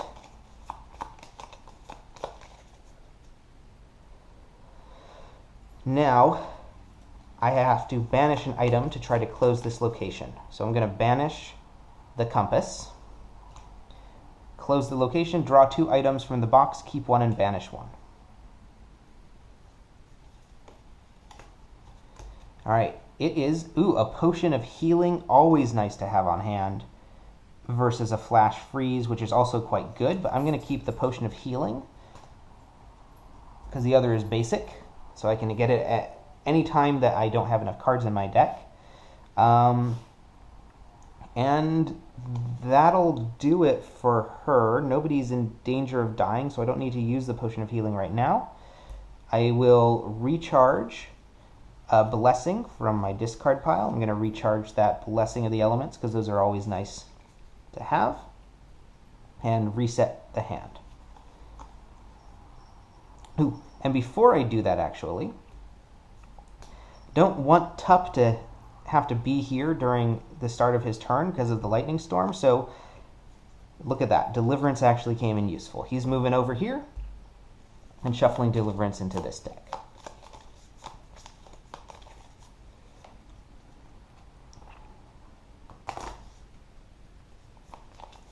Alrighty, perfect. Alright, next turn. Estra. So she started her turn at the lightning storm. She has to roll a d4. It was a 4. That means banish this barrier. Wow. That was a really quick lightning storm, you guys. Yeah, I know. You can just sort of call it up on a whim. So she's going to head on over. And we're going to try and get through the Howling Sands here. Let's explore. Oh no! It's a collapsing scaffolding. So she has to try Dexterity, Acrobatics, or Perception 4.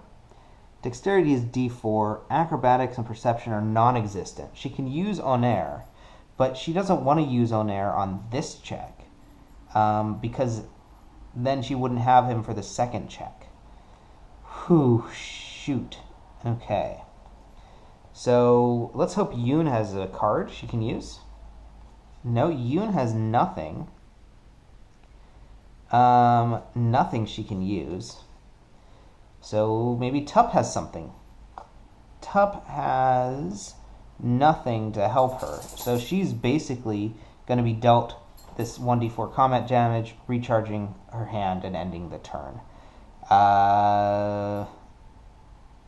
The only thing I can think of is Tup can give her a +4 on this check, and she can use the Onair on her next check. So we're going to try that. Tup is going to use his ability to recharge a card to add 4 and the fire trait to that check. Each character at your location other than you is dealt 1d4 fire damage. So he's going to recharge this antitoxin, I believe.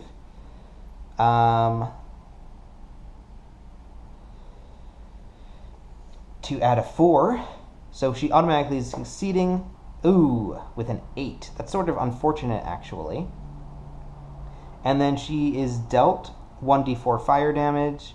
So she may discard spell or blessing to reduce damage dealt by 3.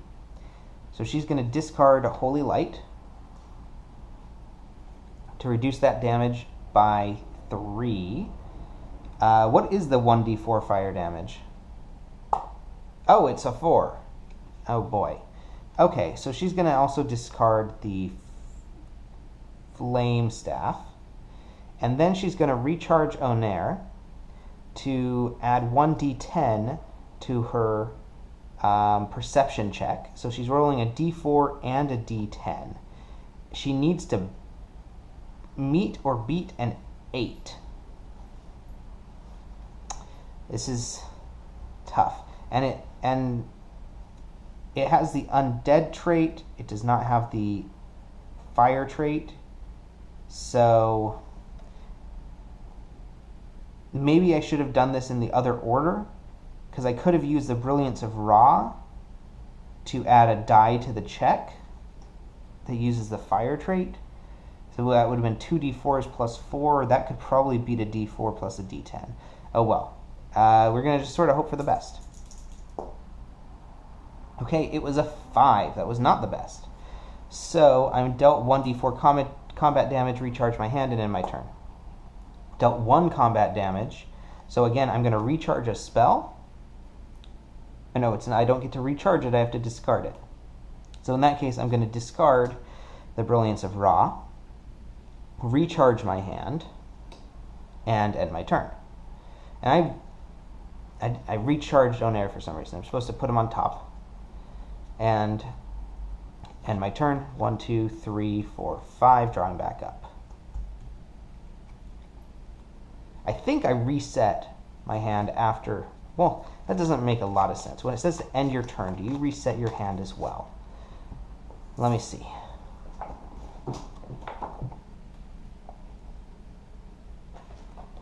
It says end your turn.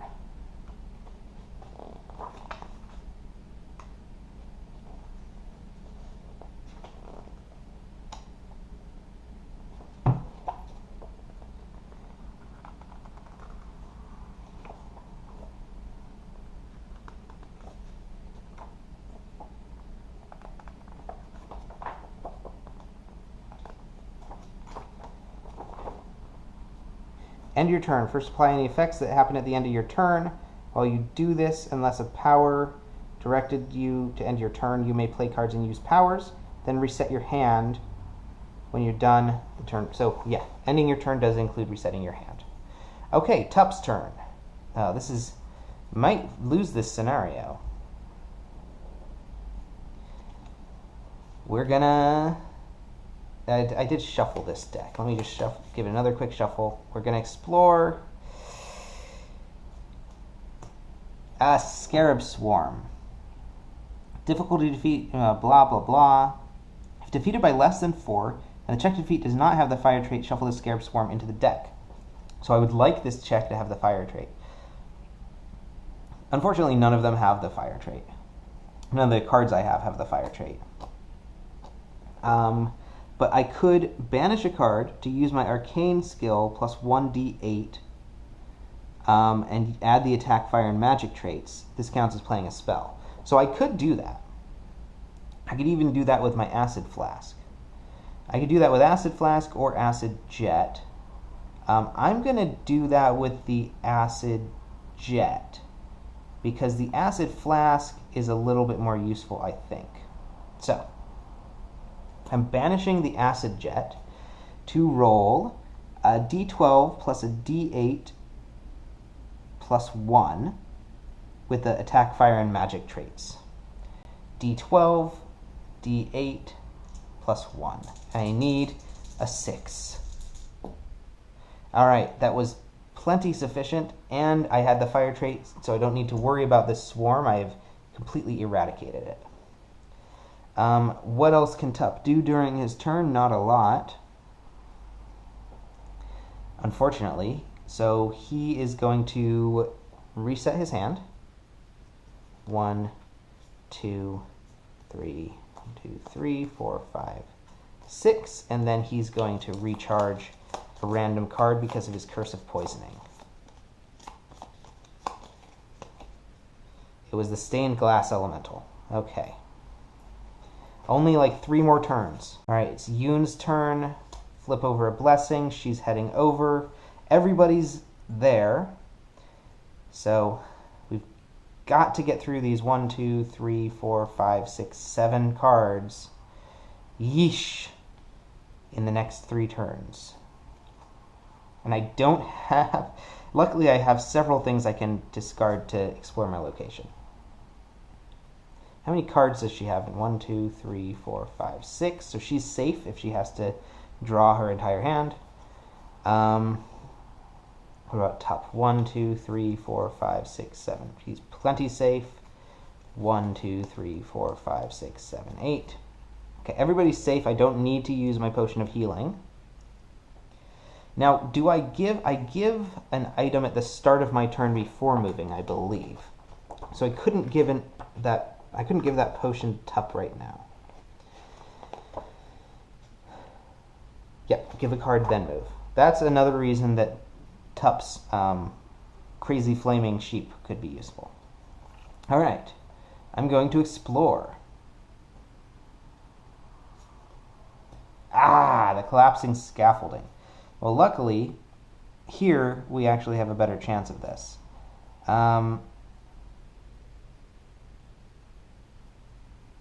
So, dexterity, acrobatics, or perception.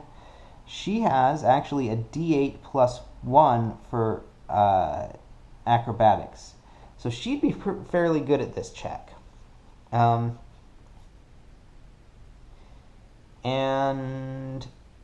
I could use the Blessing of Wadjet to give her an extra die. Or any of these Blessings of the Ancients. So, ooh, you know what? I'm going to recharge this to banish the curse off of... What just happened there? Banish the curse of poisoning from Tup. So I'm going to start out with a D... What was it? A D10 plus... A D8 plus 1. And I need to try to get a 4. I think I can do that.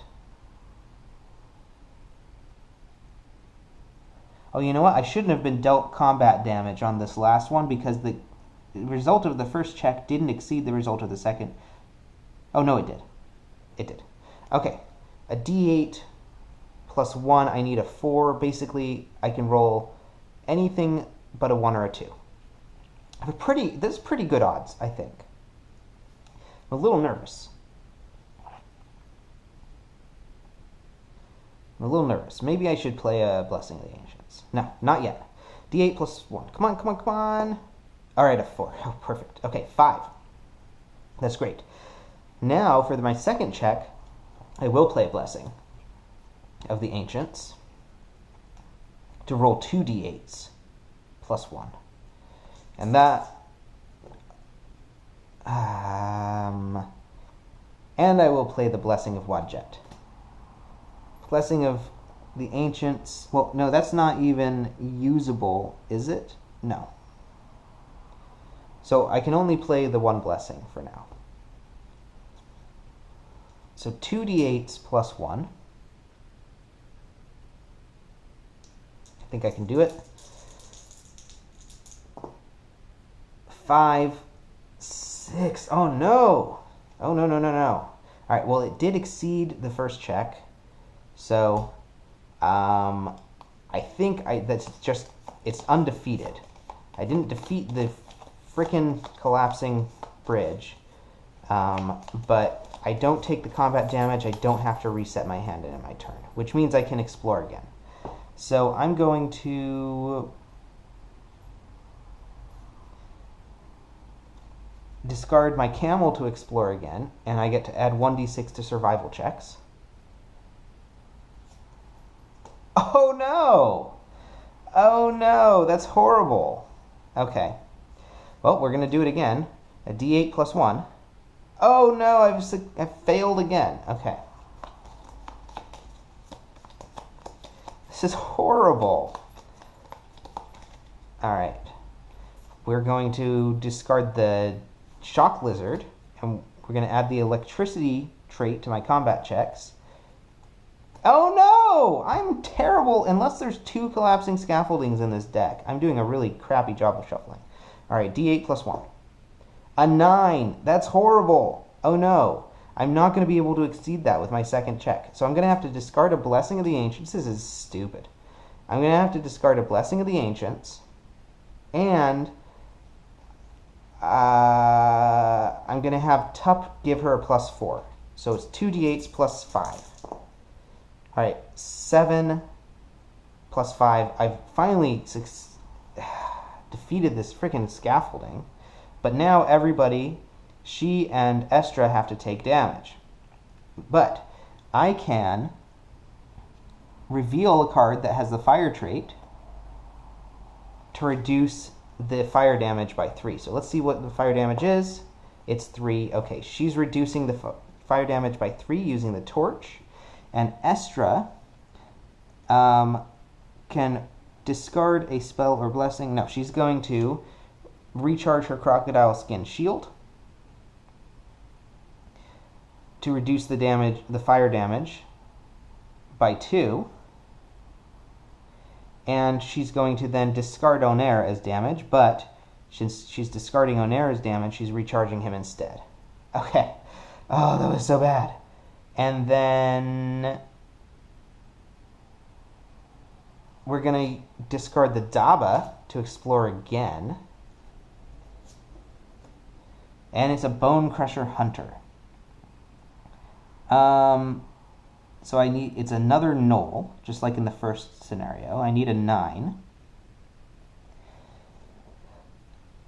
Well, what I can do is use this. So for your combat check, reveal this card to use your strength or melee skill +1. You may additionally discard this card to add another 2d4. So I'm using my strength skill, d6, plus 2d4 plus 1.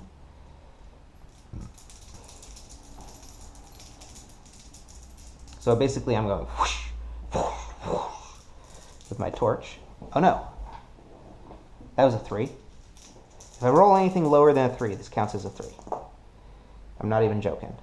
4, 5, 6, 7. Alright, this one was a 3. No, I am joking. Alright, so the Knoll has defeated me in combat. It gets shuffled back into this deck. I'm pretty sure I lost this scenario, unfortunately. But I did pick up some good cards. So this Potion of Healing, it's discarded, and I have to draw back up, because it's my end of my turn. 1, 2, 3, 4, 5. Bunch of blessings. Okay. Whew.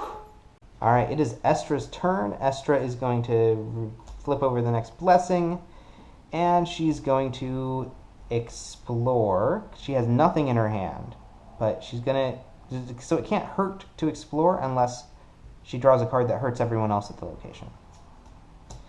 The Mirage.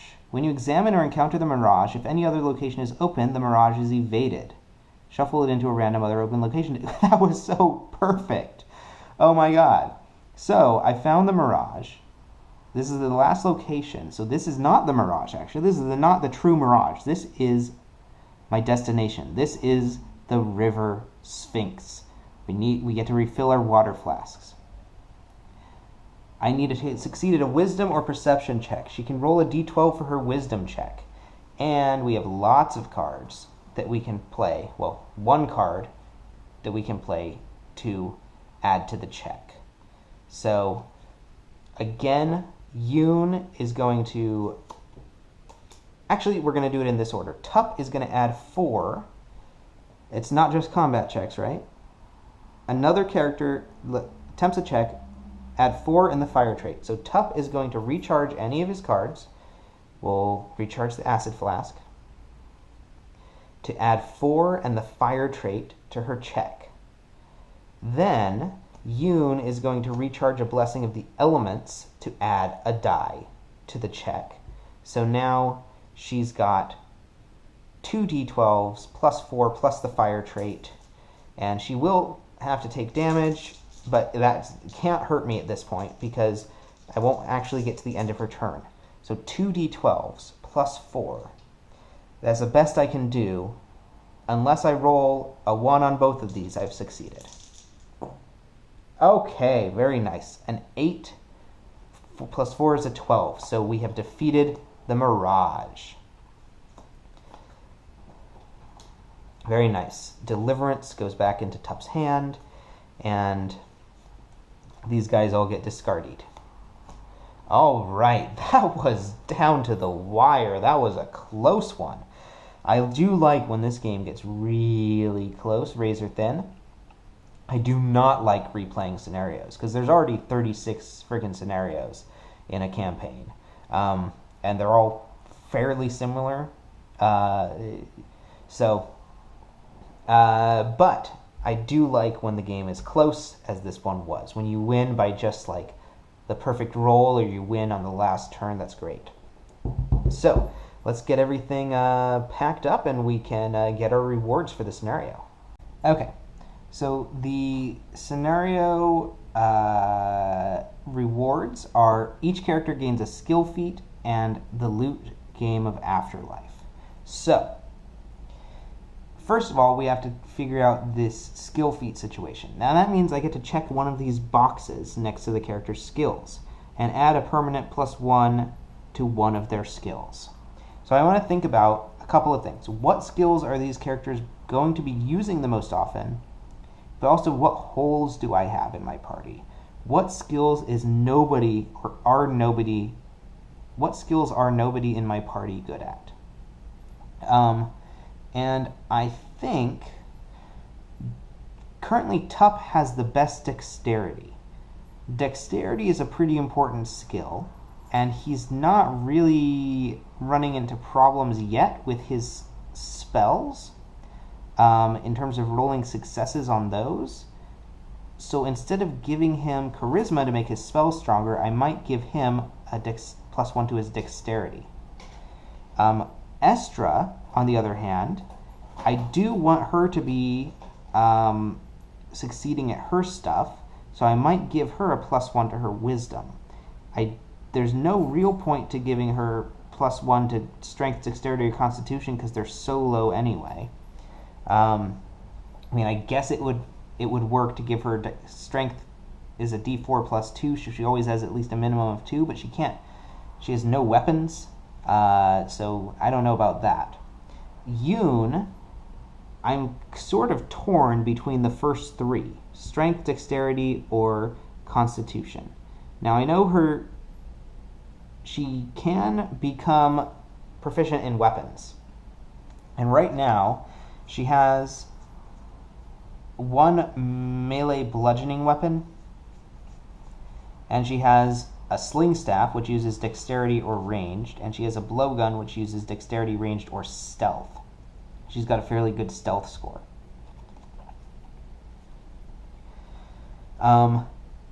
Plus, she can add fortitude and fire to her combat check, so she doesn't necessarily even need a weapon.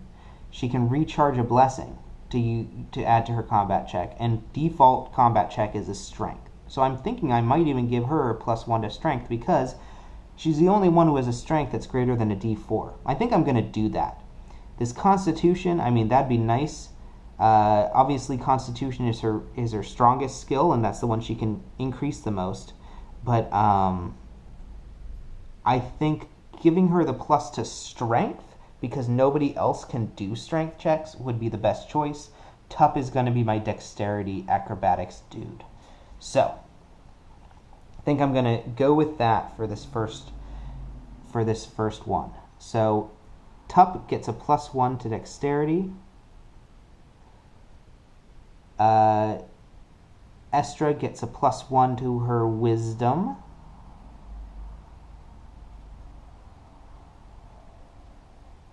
And Yoon is going to get a +1 to her strength. Perfect. And next, we have to give the game of Afterlife to somebody. It doesn't really matter who gets it now because we can still redistribute our cards later. But for now, we'll give the game of Afterlife to Yoon because she has no spells, so she can't have the remove curse spell. And this is something that gets rid of curses or allows you to recharge cards or re-roll dice. Now, the weird thing about this is that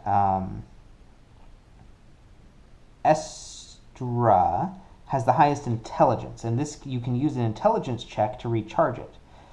But even Estra's intelligence of a D8 would not really be enough to succeed at that. So we're just going to go with that. And now let's get our traders out. So let's get our traders out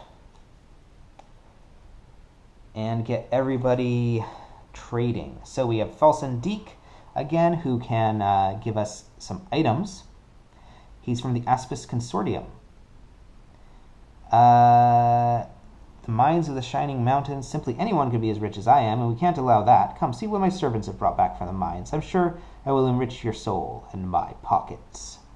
Haddon Hoppert offers spells. Welcome to Hoppert's Emporium with a strange and mystical. He looks like a gnome.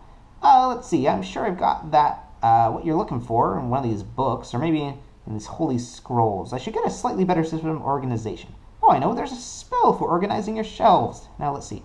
Where did I put that? You fool. It's one of the scrolls. Okay. So I think Yoon can't do shoot about spells, so of course she's going to go to Falsendeek.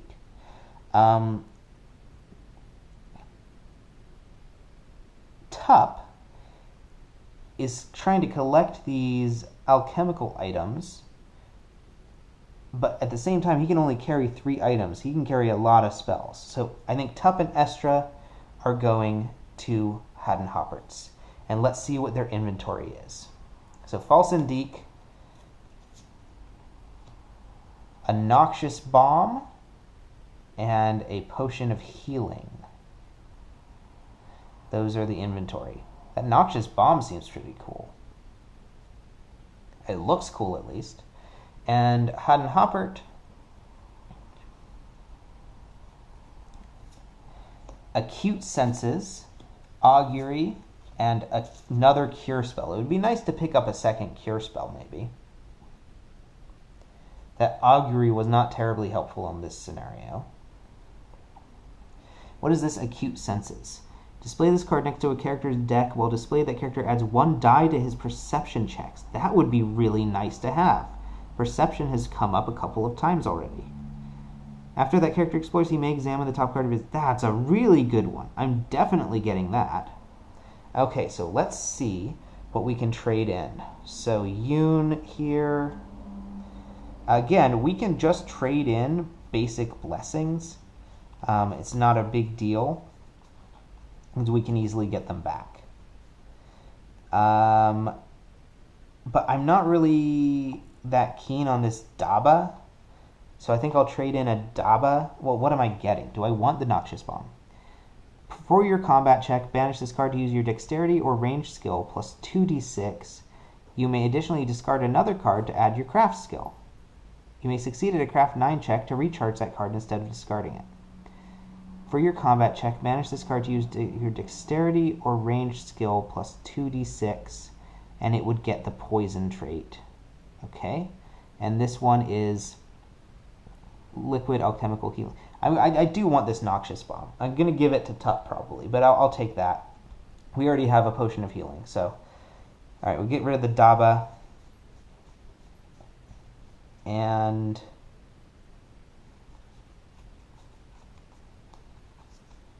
we'll get rid of a Blessing of the Ancients, and we'll take this Noxious Bomb.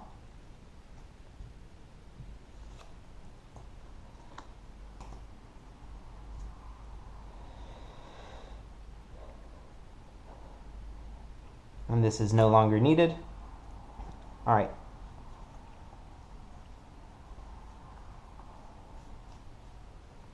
We'll just spend 2 Blessings of the Ancients here to get acute senses.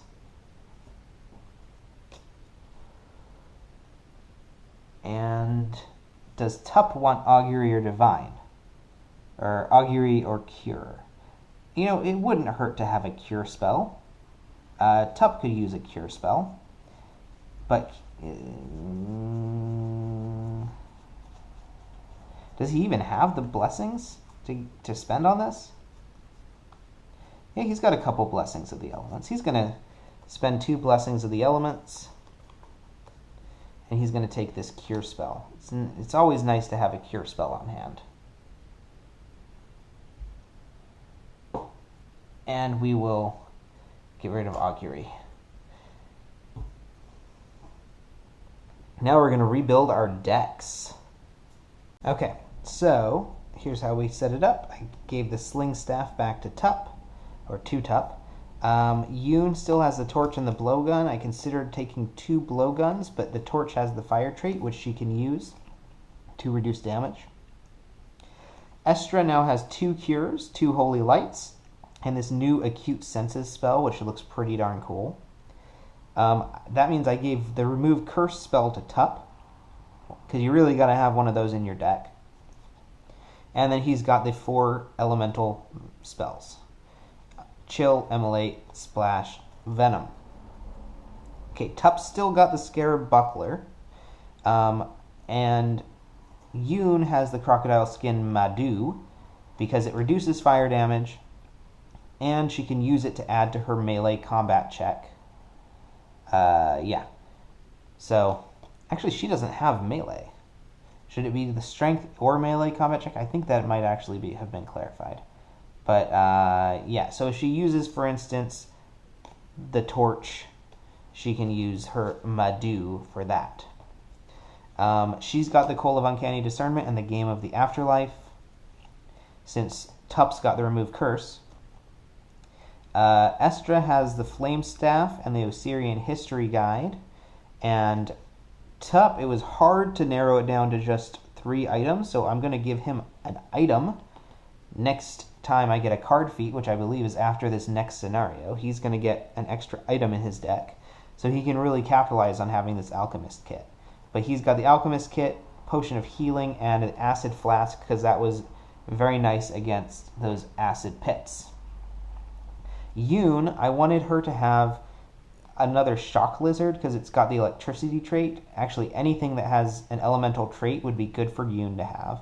So she's got the Shock Lizard, Camel, Porcupine, and another Shock Lizard.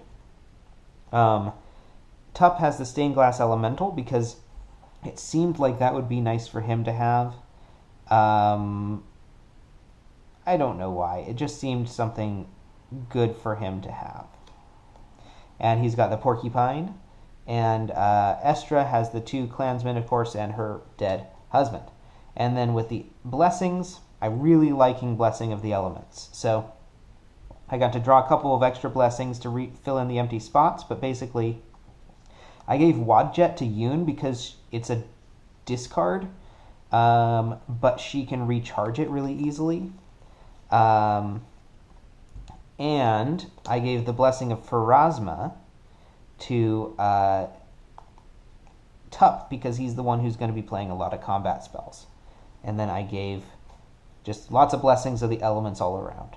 And that is everybody's new decks.